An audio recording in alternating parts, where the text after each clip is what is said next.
అందరికీ నమస్తే, నేను మీ తిరుపతి. అఘోరి పేరుతో దొంగ శ్రీనివాస్ తెలుగు ప్రజలను మోసం చేసినటువంటి అంశం మనకు తెలుసు. అయితే ఈ శ్రీనివాస్ని ఉత్తరప్రదేశ్లో హైదరాబాద్ మోకిలకు సంబంధించినటువంటి పోలీసులు అరెస్ట్ చేశారనేటటువంటి వార్త వినబడుతున్నటువంటి పరిస్థితి. ఇప్పుడు ఉత్తరప్రదేశ్ నుండి శ్రీనివాస్తో పాటు వర్షిని ఇద్దరిని కూడా గొర్ర గుంజుకురావడానికి రెడీగా ఉన్నారనేటటువంటి ఒక చర్చ కూడా వినబడుతున్నది. ఈ అంశంపైన మాట్లాడడానికి నాతో పాటు సీనియర్ జర్నలిస్ట్ కటా కార్తిక్ గారు ఉన్నారు. కార్తిక్ గారితో మాట్లాడదాం. కార్తిక్ అన్న, అసలు ఎక్కడ అరెస్ట్ అయినారు, వాళ్ళని ఎప్పుడు తీసుకొస్తున్నారు, అసలు ఏం చేయబోతున్నారు, అరెస్ట్ చేసి ఈ దొంగ శ్రీనివాస్ని ఏమన్నా జైల్లో పెట్టేటటువంటి అవకాశం ఉంటుందా, లేకపోతే ఆయనను ఎంక్వైరీ చేసేటటువంటి అవకాశం ఉండొచ్చా, లేదా ఆ అమ్మాయిని వాళ్ళ తల్లిదండ్రులకు అప్పగించేటటువంటి అవకాశం ఉండొచ్చు, అసలు ఏం జరగవచ్చు? హైదరాబాద్ మోకిల్లా పోలీస్ స్టేషన్ పరిధిలో 9,80,000 ఈ శ్రీనివాస్ అనే వ్యక్తి తీసుకొని మోసం చేశాడు, నన్ను బ్లాక్మెయిల్ చేశాడని చెప్పేసి ఒక ఉమెన్ కేసు పెట్టింది. ఆ కేసు నిమిత్తం అరెస్ట్ చేసినట్టు మనకు తెలుస్తుంది. సో మౌకిల్లాలో ఉంది ఆ కేసు కాబట్టి ఆ కేసు కిందే అరెస్ట్ చేశారు అన్నటువంటిది మనకున్నటువంటి ప్రాథమిక సమాచారం. ఉత్తరప్రదేశ్ లో ప్రజెంట్ ఉన్నాడంట. ఆ ఉత్తరప్రదేశ్ లో ఉన్నటువంటి అఘోరిని, ప్రస్తుతం అఘోరిగా చెప్పబడుతున్న శ్రీనివాస్ని అరెస్ట్ చేసినట్టు, అతన్ని హైదరాబాద్ తీసుకురాబోతున్నట్టు కూడా తెలుస్తోంది. సో హైదరాబాద్ తీసుకొచ్చిన తర్వాత అతను ఫస్ట్ గా విచారిస్తారు. విచారించిన తర్వాత అతన్ని కోర్టు ముందు ప్రొడ్యూస్ చేస్తారు. కోర్టు ఇచ్చేటువంటి డెసిషన్ మేరకు ఎలా ఉంటుందని చూడాలి. అంటే ఇది కేవలం ఇప్పటి వరకు ఇది లీగల్ కేసు, అంటే క్రిమినల్ యాక్టివిటీ ఇక్కడ కాదు, కేవలం ఫైనాన్షియల్ వ్యవహారాలు కాబట్టి జైలుకు పంపించే వరకు ఉంటుందా లేదు ఇతర కేసుల్లో కూడా నమోదు చేసే, ఎందుకంటే పోలీసుని దూషించిన కేసులు ఉన్నాయి, గతంలో అమ్మాయిలను ట్రాప్ చేసినటువంటి కేసులు ఉన్నాయి. ఇప్పుడు మొన్న కొత్తగా నేను మొదటి భార్యని అని చెప్పేసి ఒక మహిళ వచ్చేసి చాలా మంది సనాతన ధర్మాన్ని ఆయన కించపరిచే విధంగా చేసినని కూడా చెప్పారు. ఎందుకంటే సనాతన ధర్మం పేరుతోటి అఘోరి వేషం వేసుకొని మనందరినీ మోసం చేసేటటువంటి అంశం మనం చూసినాం. తర్వాత హిందుత్వాన్ని కాపాడుతా అని చెప్పి మన హిందువులను మోసం చేసేటటువంటి దాఖలాలు కూడా మనం చూసినాం. తర్వాత ఆయన అఘోరియే కాదు, ఫస్ట్ అఘోరి అనేటటువంటి వేషంతో తిరుగుతున్నారని కూడా చాలా మంది వివిధ పోలీస్ స్టేషన్లో కంప్లైంట్లు కూడా ఇచ్చారు. సో ఆ కంప్లైంట్ కూడా బేస్ చేసుకోవచ్చా? ఇప్పుడు ఆ కంప్లైంట్స్ అన్ని కూడా పరిగణలో తీసుకుంటే జైలుకి వెళ్తాడు. ఓకే, కేవలం ఒక లీగల్ ఆస్పెక్ట్లో ఫైనాన్షియల్ వ్యవహారాలకు సంబంధించిన కేసు అయితే మాత్రం జైలు దాకా వెళ్తాడా అనేటువంటి పెద్ద క్వశ్చన్ మార్క్. ఇక మరి చూడాలి. కానీ ఒకటి, నువ్వు అన్నట్టు హిందువుల మనోభావాలను కించపరిచాడు, తర్వాత పోలీసులను దుర్భాషలాడాడు, తర్వాత అమ్మాయిలని ట్రాపింగ్ చేశాడు, పదే అనేక మంది అమ్మాయిలని వేధించాడు లైంగికంగా అనేటువంటిది కనుక రుజువైతే మాత్రం చాలా కాలం పాటు నాన్ బెయిలబుల్ కేసుల్లో ఈ శ్రీనివాస్ అనే వ్యక్తి జైలుకు పోయే అవకాశం. అంటే బేసిక్గా ఈ శ్రీనివాస్ అనేటటువంటి వ్యక్తి ఆయనను అరెస్ట్ చేసే అవకాశం ఉండొచ్చు మాక్సిమం, అంటే అరెస్ట్ చేసి కోర్టు దాకా తీసుకెళ్లే అవకాశం ఉండొచ్చు. అరెస్ట్ ఆల్రెడీ చేశారు కాబట్టి కోర్టు దాకా తీసుకెళ్లే అవకాశం ఉండొచ్చు, జైల్లో పెట్టే అవకాశం ఉండొచ్చా? కోర్టు దాకా తీసుకెళ్తారు. నేను చెప్పాను కదా, జైల్లో పెట్టాలంటే ఇప్పుడు కేవలం 9,80,000 కేసు మాత్రమే కాకుండా ఉమెన్ ట్రాఫికింగ్, తర్వాత వేధింపుల కేసు, తర్వాత పోలీసుల మీద దౌర్జన్యాన్ని దిగి బూతులు తిట్టినటువంటి కేసు, తర్వాత మనోభావాన్ని కించపరిచాడనేటువంటి కేసు, ఈ కేసులు కనుక పరిగణలో తీసుకోబడితే ఈ శ్రీనివాస్ అనేటువంటి వ్యక్తి జైలుకి పోతారు పక్క. అంటే ఈ వేషంలో ఉన్నటువంటి వ్యక్తి, ఐ మీన్ అఘోరి అనేటటువంటి వేషం అనే చట్టానికి నువ్వు అఘోరివా, నువ్వు తిరుపతివా, నువ్వు కార్తీక్ అన్నది కాదు, నువ్వు తప్పు చేసావు ఒప్పు చేసావు అన్నది మాత్రమే అది నిమిత్తం. చట్టం విషయంలో అంతవరకే. ఇప్పుడు అఘోరిగా చెప్పబడుతూ మోసం చేస్తే నేరం కాదనేది ఏముండదు.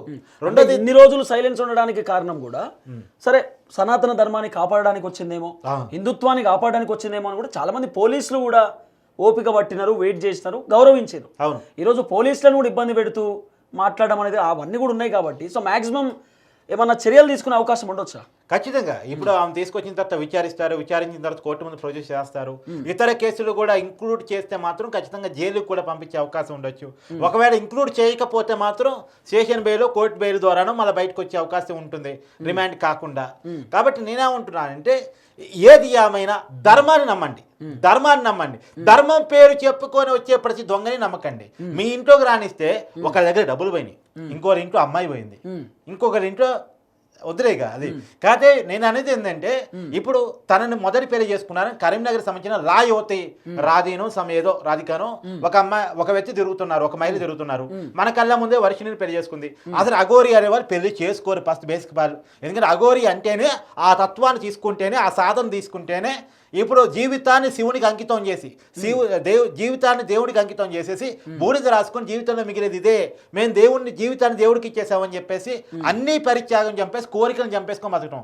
కోరికలను చంపేసుకోకుండా పెళ్లిళ్ళు చేసుకుంటామంటే అది అఘోరి తత్వం కాదు. రెండో తనకి ఎలాంటి ఏమంటారు పూజ చేసేటువంటి మంత్రాలు అవేవి రావు, ఏదో తనకు వచ్చింది ఏదో చెప్పుకొని. ఇంకోటి ఏంటంటే ఇప్పుడు ఈ శ్రీనివాసు డైరెక్టర్లు, ప్రొడ్యూసర్లు, సినిమా యాక్టర్లు, కొంతమంది బిజినెస్ మ్యాగ్నెట్స్, బిల్డర్స్ వాళ్ళు ఉంటారు కదా, వాళ్ళకి పూజలు కూడా చేసినట్టు మరి. ఇప్పుడు నేను చెప్పేది అదేనే, చాలా మందికి చెప్పేది ఏంటంటే ఇలాంటి వాళ్ళు ఎంకరేజ్ చేయడం వల్లే ఈ స్థాయి ఆమెకు వచ్చింది. ఆమె క్రియేట్ చేయ పైసలు కూడా మస్తుగానే ఇచ్చిరట, 10 లక్షలు 20 లక్షలు అట్లా ఇచ్చిరట. మరి అసలు వాస్తవం ఏంటంటే మనకు ఇంకా అఫీషియల్ గా తెలవాల్సింది, కానీ ఒక అనుమానం ఏంటంటే తను ఫేమ్ అయితే డబ్బులు వస్తాయి అనే కారణం చేస్తే మన తెలుగు రాష్ట్రాలకు వచ్చింది. మన తెలుగు రాష్ట్రాల్లో గల్లీ కో ఛానల్ ఉంది, ఏదోటి చెప్తే వాళ్ళ కంటెంట్ కోసం నెట్టేస్తారు. నెట్టేయడం ఫలితంగా తను ఫేమస్ అయిపోతుంది. అంటే ఈయనకి ఏంది ఫేమస్ కావాలని పిచ్చి ఉంటుంది. ఫేమస్ కావటం ద్వారా, తన అఘోరీగా ఫేమస్ కావటం ద్వారా ఇలాంటి బడాబాబులను పట్టుకొని వాళ్ళకి పూజలు డబ్బులు సంపాదించుకోవచ్చు కదా. ఓకే, కాబట్టి ఫస్ట్ తను ఎలివేట్ కావాలి. ఎలివేట్ అయిన తర్వాత దాన్ని ఉపయోగించుకొని డబ్బులుగా ఎన్కాచ్ చేసుకోవాలి. ఇది ప్లాన్. తన ప్లాన్ లో సక్సెస్ అయింది. ఒకటి, ఫస్ట్ ఫేమస్ అయింది, తర్వాత నువ్వు అన్నట్టు బడాబాబులకి పూజలు చేసి డబ్బులు తీసుకునే కాడికి వెళ్ళింది అనేటువంటిది ఒక అంచనా. ఇప్పుడు కేసులు అయ్యాక ఇప్పుడు 9,80,000 కేసు అదే కదా. తర్వాత ఇప్పుడు ఈ మన కళ్ళ ముందే కనపడుతుంది కదా ఎవరు, ఈ అమ్మాయి వర్షిని. సో 2 మెన్ ట్రాఫికింగ్, ఈ 3 అంశాలు కూడా చాలా క్లియర్ గా తను అనుకున్న ప్లాన్ వర్కౌట్ అయింది. ఇక్కడ పిచ్చోళ్ళు అయింది ఎవరు అంటే ఏమన్నా నమ్మినటువంటి వాళ్ళు, ఏమన్నా కొలిచినటువంటి వాళ్ళు, ఏమన్నా నిజం అని చెప్పేసి అనుకున్నటువంటి వాళ్ళు పిచ్చోళ్ళు అయ్యారు.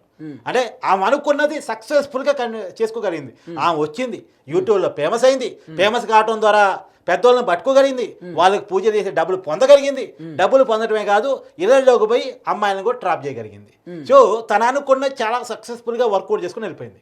ఇక్కడ పిచ్చోళ్ళు అయింది ఎవరు అంటే మీడియా, ఆమెను ఫేమస్ చేసిన మీడియా, ఆమెను నమ్మిన జనాలు. అంటే ఇప్పటికీ కొన్ని మీడియా ఛానల్కు ఏడ పని లేనట్టు, ఏడ పొద్దు పోనట్టు, పొద్దున్న దాకా ఆమెదే కంటెంట్ నడుపుతారంటే అంటే జనాల ఒపీనియన్ అట్లుందన్నట్ట, మీడియా ఒపీనియన్ అట్లుందన్నట్ట, పబ్లిక్ మంచి మంచి చూడరు, కేవలం వీళ్ళే చూస్తారు, ఈ సోది చూస్తారు అన్నట్ట. కొంత అర్థం కాని పరిస్థితి. నాకు కూడా అది అర్థం కాలేదు. ఇప్పుడు ఎగ్జాంపుల్, నేను పొద్దునుంచి వచ్చాను. పొద్దునుంచి వచ్చి యాక్చువల్గా ఆంధ్ర రాజకీయాలు కొన్ని అప్డేట్స్ ఉన్నాయి. వాళ్ళ ఒక పోలీస్ ఆఫీసర్ అరెస్ట్ అయ్యాడు, ఒక లిక్కర్ స్కామ్ లో ఒకరు అరెస్ట్ అయ్యారు. ఇవన్నీ కాకుండా అఘోరి అరెస్ట్ అయ్యాడు అనేటువంటి న్యూస్, నేను ఎవరు అరెస్ట్ అయ్యారు, ఇది లిక్కర్ స్కామ్, ప్రజలకు సంబంధించిన విషయం అని చెప్పితే దానికంటే కూడా ఈ అఘోరికి సంబంధించిన కంటెంట్ వేలల్లో లక్షల్లో చూస్తా ఉన్నారు. సో దీని మీద ఖచ్చితంగా సమాజం అంటే ఒక విషయం ముందుగా మనం దీని మీద స్పందించొద్దు అనుకున్నాను.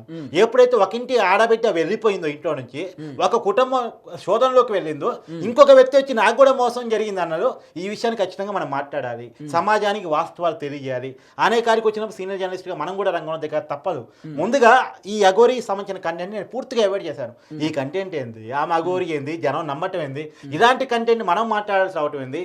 ఇప్పుడు తెలంగాణలో అనేక సమస్యలు ఉన్నాయి, ఆంధ్రాలో అనేక సమస్యలు ఉన్నాయి, ప్రజలు పడుతున్న ఇబ్బందులు. ఇప్పుడు రైతు భరోసా ఉంది, ఎగ్జాంపుల్ తిరుపతి, నువ్వు ఒక పూట దీక్ష కూడా చేసావు, ఆ దీక్షలోకి నేను కూడా వచ్చి ఫోన్ ఇచ్చాను. ఇది ఇష్యూ, పబ్లిక్ ఇష్యూ, ప్రజలందరికీ రైతులకు సంబంధించిన ఇష్యూ. అలాంటి ఇష్యూస్ ని ఈ పెద్ద మీడియా అనుకుంటున్న ఛానల్స్ అన్ని స్కిప్ చేసేసి ఈ అఘోరి ఇష్యూను, తర్వాత ఇంకొక అమ్మాయి ఇంకొక వ్యక్తి మీద చేసే ఆరోపణను, తర్వాత మొన్నటిదాకా ఈ లావణ్య రాస్తారనే విషయం, వీటిని హైలైట్ చేస్తూ పోయాయి. కానీ ఇవి ఎప్పుడైతే హైలైట్ అయ్యి సమాజాన్ని రాంగ్ గైడెన్స్ వైపు తీసుకెళ్తున్నాయో, ఆ ఇష్యూలో కూడా మనం దూరి అది కాదు వాస్తవం, ఇది వాస్తవం అని చెప్పాల్సిన పరిస్థితి. ఈ వర్షిని అనే అమ్మాయిని వాళ్ళ ఇంటికాడ ఏమైనా పంపవచ్చా, లేకపోతే మళ్ళీ వెళ్ళిపోవని చెప్పొచ్చా, ఏమైనా అవకాశం ఉంటుందా? అంటే ప్రజెంట్ అయితే తన మేజర్ టెక్నికల్ గా తను ఏం చెప్తే అదే నమ్మే అవకాశం ఉంటుంది, దానికే విశ్వాసం ఎక్కువ ఉంటుంది. కాకపోతే వాళ్ళ కుటుంబ సభ్యులు రేట్ చేస్తున్న పాయింట్ ఏంటంటే తన మైండ్ బాగాలేదు, వైద్యం చేయించినటువంటి బిల్స్ కూడా ఉన్నాయి, హాస్పిటల్లో చూపించిన బిల్స్ కూడా ఉన్నాయి. అదే కనుక డాక్టర్ సైకాలజిస్ట్తో చూపిస్తారు, ఆమెకి నిజంగా మైండ్ బాగలేదని కనుక తెలిస్తే ఆమె కౌన్సిలింగ్ ఇచ్చి పేరెంట్స్ కూడా పంపిస్తారు. కాదు ఆమె మేజరు, ఆమె అంతా బాగానే ఉండి అఘోరితో జీవితం గడపాలనుకుంటుందంటే మేజర్గా అమ్మాయిని పేరెంట్స్ కూడా పంపించే అవకాశం ఉండదు.